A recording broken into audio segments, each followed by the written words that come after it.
It's the biggest game of the season in Lebanon. If Nejmeh, playing in white, win, they'll be national champions. Kick-off, and you'd think the crowd would be going wild. Yet the stadium is completely silent. That's probably because the players are the only people here. There are plenty of supporters. They're just not allowed in the grounds. The federation decided to keep the public out during matches to avoid any problems between different groups of supporters. Politics has interfered in football, even though sport's got nothing to do with politics. Politics and sport are different things, and only extremists mix the two.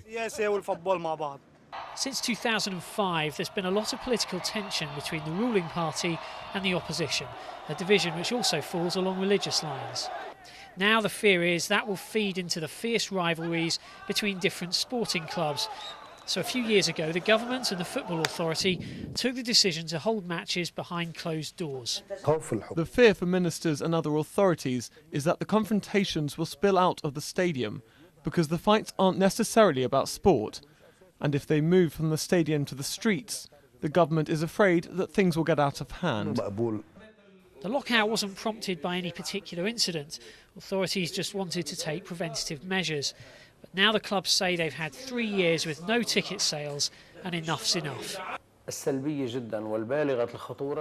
One of the most serious consequences is that today all Lebanese football clubs, and I do mean all, from the smallest to the biggest, are on the verge of bankruptcy.